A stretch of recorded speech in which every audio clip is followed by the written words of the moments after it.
Hello viewers, স্বাগতম সবাইকে logo design সিরিজে। আজকে আমি কথা বলবো ভিনটেজ লোগোর পার্ট 3 নিয়ে। আগে দুইটা পার্ট 2 তে কথা বলছি, বেসিক জিনিস এবং একটা লোগো ডিজাইন করে দেখাইছি। আজকে আমরা একটু এই সার্কেল লোগোর এই যে ইফেক্ট গুলো আছে, ফন্ট গুলো কেমন কি না, এই যে দেখেন আমি এখানে রেখে দিছি, এইগুলো নিয়ে ডিটেলসে কথা বলবো। পুরো ভিডিওটা মন দিয়ে দেখেন, আশা করি নতুন অনেক কিছু শিখতে পারবেন। তো আমি যদি একটু পিন্টারেস্টে যাই, এই যে লোগো আমার, যখন আপনি এটা দেখবেন তখন এই স্ক্রিনশটটা নিয়ে আপনি গুগলে সার্চ দিতে পারেন। তো পিন্টারেস্টে এরকম দেখেন অনেক লোগো আছে। যদি আমি এই সার্চ আইকন ক্লিক করি তাহলে এই টাইপের লোগো আমার সামনে বহু চলে আসবে। এবং ভিনটেজ লোগো নিয়ে কাজ করার জন্য আপনি এই লোগোগুলো যদি কপি করা শুরু করেন তাহলে আপনার ভিতরে হাতটা একটু ইজি হবে, দেন আপনি একটা থেকে একটা মডিফাই কিন্তু করতে পারবেন। সেগুলো আমরা কিন্তু আস্তে আস্তে শিখবো। ওকে, তো এই টাইপের লোগো যদি করতে যাই, আমি এগুলোকে সব এক সাইডে সরাই রাখি। আমি শেডগুলো কিভাবে বানাবো সবই দেখাবো। তো প্রথমত আমরা আগে সার্কেলটা বানানো শিখবো। তো আমরা এখান থেকে ইলিপস টুল নিয়ে নিলাম। ইলিপস টুল দিয়ে আমি একটু মিডিল থেকে ধরে একটা সার্কেল বানালাম। এটা কিন্তু পরিপূর্ণ সার্কেল হয় নাই, তো আমি এটাকে স্ট্রোক দিয়ে দিলাম আর স্ট্রোকের কালারটা আমি একটু রেড রাখলাম। ওকে, দেন এটাকে আমি আরেকটু সরাই নিয়ে আসি। জাস্ট এটাকে আরেকটু সরাই নিয়ে আসি। আমি এটাকে আরেকটু সরাবো এদিকে। দেন আমি নিজের মতো সার্কেল নিতাম, কিন্তু যখন আমি কপি করতেছি তার মানে আমাকে কিন্তু ওইটার উপরে রেখে আমি হাত ঘোরাচ্ছি। আমার মোটামুটি সার্কেল একটা নেওয়া শেষ। এটার হলো আমার হয়তো বা 3 হবে, 1 2 3 দিয়ে দিলাম। সবগুলো মোটামুটি একই সাইজ দিব। তো তাহলে কি করব, এটা আমার যখন নেওয়া শেষ, এটাকে অবজেক্ট পাথ অফসেট পাথ, ওকে, আমি 9 পিটিতে দিলাম। এটা একটা হলো। ওকে, দেন আবার অবজেক্ট পাথ অফসেট পাথ, এটাকে আমি বাড়ায় হয়তো বা মিডিলে নেওয়ার জন্য 40 পিটি দিলাম। যদি 40 পিটি দিই, ওকে দিলাম।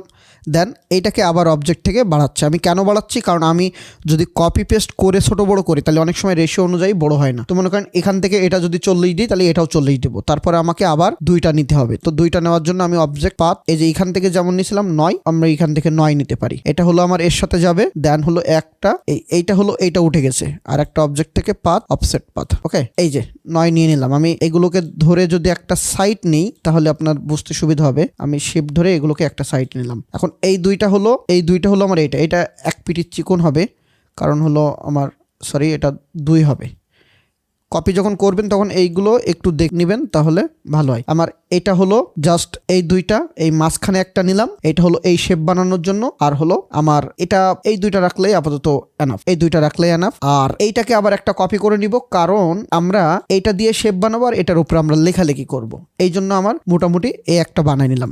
এখন আমরা এই টাইপের ডিজাইনের ফন্ট কি ব্যবহার করব। আমি দেখেন দুইটা ফন্টের নাম রাখছি। এই যে ফন্টের সাথে আবার একটা জিনিস থাকে, এটা তো শুধু ক্লাসিক লেখা। যদি আমার এটা দরকার হয়, এই টাইপের জিনিস দরকার হয়, তাহলে কিভাবে পাবো সেটা নিয়ে একটু কথা বলি। তো প্রথমে আমি দে ফন্ট দা ফন্ট যে যাই বলেন চলে আসবো। অবশ্যই ওল্ড স্কুলে আসবো। ওকে, ওল্ড স্কুলে আসলে দেখেন মোটামুটি এখান থেকে এগুলো আছে। তো আমরা এই ফন্টটাকে ব্যবহার করব শুধু এটা নেওয়ার জন্য। আর এখান থেকে আমরা আরেকটা ফন্ট ব্যবহার করব, তার জন্য আমরা হয়তো বা লিখে নিতে পারি। এই ক্লাসিক লেখাটা যদি আমি এখানে দিয়ে ইন্টার দিই, আপনার যে লেখাটাকে আপনি চাচ্ছেন সেটা কিন্তু আপনি ফন্টটা আরো ভালোভাবে পেয়ে যাবেন। দেখেন এই দ্য ম্যাজিক ফন্টটা মোটামুটি ভালো কিন্তু। তো আমরা দুইটাকেই ডাউনলোড করে নিব। সাপোজ ডাউনলোড করে নিলাম। এখন আমরা এখানে একটু লিখবো এই জিনিসগুলো। আমি হলো ক্লাসিক লেখাটাকে এখানে টাইপ টুলে গেলাম, এখান থেকে আমি একটু বড় করে দিই, এখানে পেস্ট করলাম। এখানে 200 আছে, আমি 0 করে দিলাম। ওকে, এবং ফন্টটা দিব কোনটা, দ্য ম্যাজিক না, দ্য ম্যাজিকটা আগে দিয়ে দেখি। এখান থেকে এটা দিলাম। এই যে দেখেন আমার স্ক্রিপ্ট টাইপের বা এই টাইপের ফন্টটা কিন্তু চমৎকার হলো। এখন এটার সাথে যদি আমি এই জিনিসটা লাগাতে চাই তাহলে কি করব, আমার এই ফন্টটাও ইনস্টল করা থাকতে হবে। আমি জাস্ট টাইপ টুলে যাব, এই পিছনে কার্সারটা লাগাবো। ওকে, আমি এটা ডিলিট করে দিই। এটা ডিলিট করলাম। আমি কি করলাম, এই যে দেখেন আমি জাস্ট পিছনে কার্সারটা দিলাম, দিয়ে আবার এখান থেকে ফন্টটা চেঞ্জ করে দিব। দেওয়ার পরে যদি আমি এখন 1 চাপ দিই তাহলে দেখেন একটা আসতেছে। আমি যদি ডাইরেক্ট 8 চাপ দিই তাহলে এর সমানে আসবে। এই যে এটাকে আমরা ক্রিয়েট আউটলাইন করে, এখান থেকে যদি ক্রিয়েট আউটলাইন করে আনগ্রুপ করি, এটাকে ধরে আনগ্রুপ করি, তো আনগ্রুপ করে এটাকে কিন্তু আমরা একটু ঠিকঠাক করে নিয়ে নিতে পারবো। দেখেন খাপে খাপ মিলে গেল। তার মানে আপনি একটা যে ফন্টের এটা দিয়ে করছেন অন্য ফন্ট দিয়ে লিখতে পাচ্ছেন, কোনো সমস্যা নাই। আমি এটাকে গ্রুপ করে রাখলাম। সাপোজ আমি এইটাকে এখন কি করব, এইরকম ইফেক্ট দিব। আমি এটা দিয়েও দিতে পারি, এটা দিয়েও দিতে পারি। তো আমি এটাকে নিয়ে নিলাম, আমি এটাকে একটা কপি রাখবো। সবসময় বলেছি লোগো ডিজাইনের ক্ষেত্রে আপনাকে কপি করতে হবে এবং সাথে সাথে ফাইলটা সেভ করতে হবে। যেমন ভিনটেজ লোগো 2 দিয়ে আমি এটা একবার সেভ করছি, তো আমি আরেকবার সেভ করে নিই। এটা ভিনটেজ লোগো 2, গত ক্লাসে আমাদের ভিনটেজ লোগো 1 ছিল। ওকে, আমি এটাকে ক্রিয়েট আউটলাইন করে নিলাম। এই শেডটা বানানোর জন্য যেটা করতে হবে, আমি Ctrl+C Ctrl+F দিব, দিয়ে একটা কপি করে আমি চাইলে এটার কালারটা একটু চেঞ্জ করতে পারি বোঝার সুবিধার্থে। তো দেখেন আমি শিপ ধরে এটাকে একটু উপরে নিলাম এবং এটাকে একটু বামে নিলাম। এই মানে আমার কি তৈরি হলো, এই যে একটা শেড না, এই শেডটা তৈরি করতে হবে। তো আমি এটাকে চাইলে এইভাবে নিতে পারি, আমি এইভাবে আরো একটু সরাই নিতে পারি, আপনার যেভাবে দরকার আপনি সেভাবে নেবেন। তো সাপোজ আমি এইভাবে নিলাম। ওকে, এখন এই কালারের সাথে মিল রেখে যদি আমি বানাতে চাই তাহলে আমি কি করব, Ctrl+C Ctrl+F দিয়ে আরেকটা কপি করে এটাকে একটু সরাই রাখলাম। এখন এই দুইটাকে আমি আই ড্রপার দিলাম, এই কালার দিলাম, আমি একটু জুম করে নিয়ে কালারটা দিলাম, নিচেরটাও আমি দুইটাকে ধরে একই কালার দিয়ে দিলাম। বাট দেখেন আমার কিন্তু হচ্ছে না, একই কালার দিলেও কিন্তু খুব বেশি ভালোভাবে বোঝা যাচ্ছে না। এখন কি করব, এই দুইটাকে ধরবো, জাস্ট এখান থেকে চলে যাব আমরা, এখান থেকে চলে যাব হলো আমরা ব্লিন্ড টুল। তো ব্লিন্ড টুলে গিয়ে ক্লিক করতে পারি, করে এটাই একটা ক্লিক, এই যে এখানে একটা ক্লিক এবং এখানে একটা ক্লিক করলে দুইটা আমার এক হয়ে যাবে। ওকে, এই যে দুইটা মিলে একটা এক হয়ে গেল। এখন এখানে ডাবল ক্লিক করে আমি এই যে স্পেসিফিক স্টেপের জায়গায় আমি এটাকে বাড়াই দিতে পারি। যত বাড়াই দিব আমার এটা একদম স্মুথ হয়ে যাবে। এটা দেখেন আমার এটা স্মুথ তৈরি হয়ে গেল। চাইলে আমি দুইটা মিলে একটা ইউনিট করে ফেলতে পারি। ওকে, আমি উইন্ডো থেকে পাথফাইন্ডার নিয়ে আসবো, দেন একটা এটাকে আবার ভাঙতে হবে, ভেঙে করতে হবে। যাক আমি এটাকে গ্রুপ করলাম, করে এইটাকে এর উপরে দিব, এটাকে উপরে দিব, আই ড্রপার দিয়ে সাপোজ সাদা কালার দিলাম, দিয়ে এই যে দেখেন আমি যেভাবে রাখবো ওই শেডটা কিন্তু সেইভাবে মনে হবে। এই যে তার মানে আমরা শেডটাকে তৈরি করা শিখলাম খুব সহজে, দেখছেন। আরো যদি আরো একটু আমি আরো দিয়ে উপরে দিই তাহলে আমার শেডটা আরো একটু ভালোভাবে তৈরি হয়ে গেল। এটা যখন আমরা ওখানে ব্যবহার করব তখন আমাদের বুঝতে সুবিধা হবে। এখন তাহলে আমাদের কাজ কি, টেক্সট লেখা। দেখেন এখানে আমাদের হেরিটেজ লেখা আছে আর হলো আমার কালেকশন লেখা আছে। তো হেরিটেজ লেখাটা আমরা এখানে ফেলবো। তো হেরিটেজের জন্য আমরা হয়তো বা পপিন্স ফন্ট আপাতত ইউজ করব। টাইপ টুলে যাব, এখানে টাইপ অন এরিয়া এখানে ক্লিক করব, Ctrl+V দিলাম, এরকম চলে আসলো। আমি এখান থেকে এটা আগে লেফট অ্যালাইন করে রাখি, দেন পপিন্স দিলাম, পপিন্স বোল্ড। ওকে, বোল্ড দিলাম এবং কি করব, এইটাকে অবশ্যই টাইপ থেকে টাইপ অনে পাথ, এটাকে সেন্টার। ওকে, প্রিভিউ দিলাম, ওকে দিলাম। এবং এটার ফন্ট সাইজ আমরা হয়তো বা আপাতত 40 রাখলাম বা 45 রাখলাম, পরে বাড়াবো কমাবো। এখন কি করতে পারি, এইটাকে টান দিয়ে তাহলে কি করব, এইখানে দিব এবং এইটাকে টান দিয়ে আবার এখানে দিব। অবশ্যই জুম করে কাজ করতে হবে আপনাকে। এটাকে দিয়ে দিলাম এবং এর ভিতরে একটা ফাঁকা দিব, আমি হয়তো বা 200 দিলাম। এটা কিন্তু পরে আবার আমরা একটু কম বেশি করব, কারণ আমাদের এটা বসানোর উপরে ডিপেন্ড করবে যে আসলে আমার এটা কেমন হচ্ছে।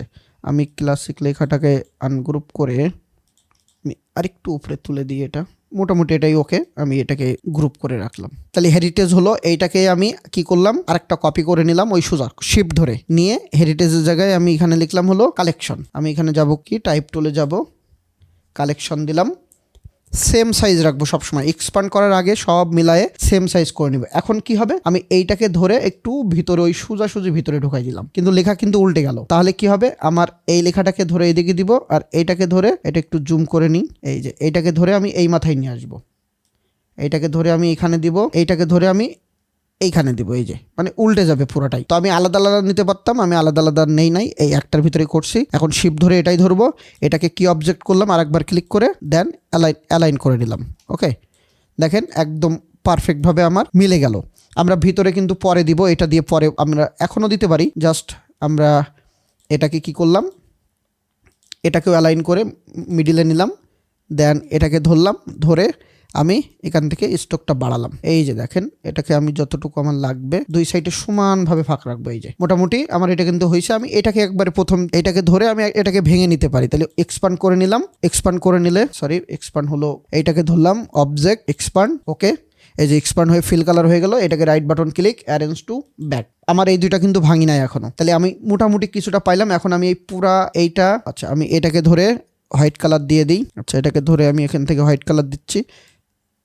আমি চাইলে এটাকে Ctrl+3 দিয়ে হাইড করে ফেললাম বোঝার সুবিধার থেকে। এটাকে হোয়াইট কালার দিয়ে আবার Ctrl+3 দিয়ে ওটাকে নিয়ে আসবো, Ctrl+Alt+3 দিয়ে। আর এইগুলোকে, এটা তো ফিল কালার, এটা হলো চলে যাবে এই ব্ল্যাক কালার।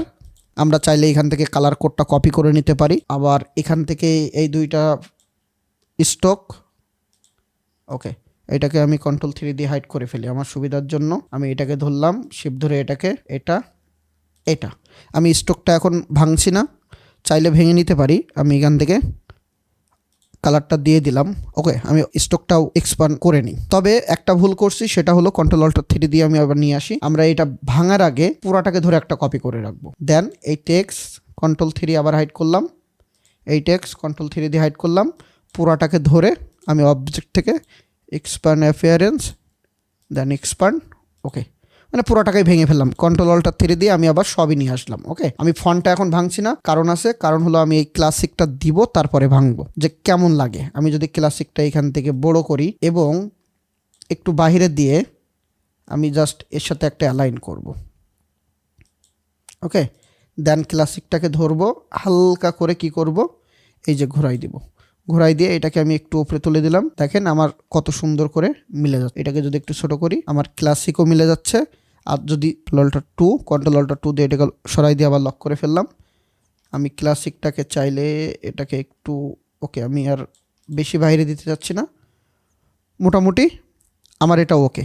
আরও যদি একটা স্টকের এর সাদার বাহিরে আমি দিতে চাই, যেমন আনগ্রুপ করে এটাকে যদি আমি চাই যে একটা স্টক দেবো, তাহলে এই সাদা জায়গাটা আর কি হবে না, শো করবে না। তো আমি আনগ্রুপ করে একটু দেখি, অবজেক্ট, এখানে স্টকটা এই কালারই দিব, সরি, এইটাকে শিফট ধরে দিলাম, তাহলে স্টক হলো 1 পিটির জায়গায় 2 পিটি দিয়ে দিলাম।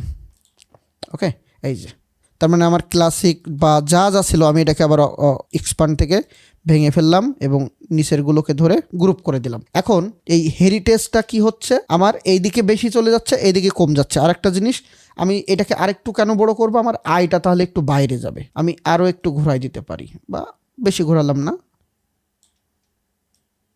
বেশি বাইরে দিলে অবশ্য সমস্যা। আচ্ছা, এই পর্যন্তই থাক। ওকে, এই পর্যন্ত থাকলো। এই হেরিটেজ লেখাটা এইবারে জায়গা কম, এই সাইডে জায়গা বেশি, তাহলে আমরা কি করব, ম্যানুয়ালি এটাকে জাস্ট একটু ঘোরাই দিব, এই যে। এবং কালেকশন লেখাটার এই সাইডে জায়গা কম, এটা আমরা এটাও এই কাজটা করতে পারি। কালেকশন লেখাটা, এবার কালেকশন লেখার 2 সাইডে সমান যখন নিচ্ছি, যদি বেশি ফাঁকা থাকে তাহলে আমরা এখানে একটা স্টার বসাতে পারি বা ডট বসাতে পারি, এখানে একটা ডট বসাতে পারি, তাহলে কিন্তু হবে। আমার ফন্ট সাইজ দুইটাই কিন্তু সমান হলো। আমি চাইলে ফন্টের ভিতরে এখানে 200 দেওয়া ছিল, আমি 200 চেয়ে একটু বেশি দিতে পারি, যেটা আমার ইচ্ছা। আমি ফন্টটাকে ভাঙার আগে আবার কি করব, এটাকে একটা কপি করে রাখবো। আমার ডিজাইন কিন্তু অলমোস্ট শেষ, বাট আরেকটু কথা আছে। এই ভিনটেজ লোগো ডিজাইনের জন্য 100 মতো ফন্ট আমরা ফ্রি দিব। যার যার ফন্ট দরকার অবশ্যই ভিডিওতে কমেন্ট করবেন, আমরা ইনবক্সে আপনাদেরকে পাঠিয়ে দেবো। পেজে কমেন্ট করতে হবে, পেজের ভিডিওতে, তাহলে আপনারা পেয়ে যাবেন। এবং আমাদের লোগো ডিজাইনের নতুন একটা কোর্স খুব দ্রুতই শুরু হবে, চাইলে অ্যাড হতে পারেন। অল্প টাকায় একবারে লোগো ব্র্যান্ডিং এবং প্যাকেজিং থাকবে সেখানে। ওকে, আমি এখান থেকে 200 টাকা কমাই দিয়ে 0 করে দিলাম, ইএসটি দিয়ে দিলাম, একটা ডট হবে এখানে এর সাথে, ওই সেম ফন্ট দিয়ে আমি এটাকে দিলাম। ফন্ট সাইজ কি হবে, আরও কমে যাবে। আমরা শুধু লোগো করব না, লোগোর সাথে সাথে লোগোর নিচকে ভাঙবো, কিভাবে লোগোর নিচকে ভেঙে আমরা আরও ছোট করে কোর নিচে পৌঁছাতে পারি, সেগুলো নিয়ে আমার এই কোর্সে অবশ্যই থাকবে। ওকে, এখান থেকে আমি ওই সেম 1998 দিয়ে দিলাম। তাহলে এটাকে ভাঙলাম, ক্রিয়েট আউটলাইন, মানে অ্যালাইন করলাম, কন্ট্রোল জি তে গ্রুপ, এবার এর সাথে অ্যালাইন করবো। 19-20 যাই হয়েছে। এখন মনে করেন এই হলো আমার মোটামুটি লোগো।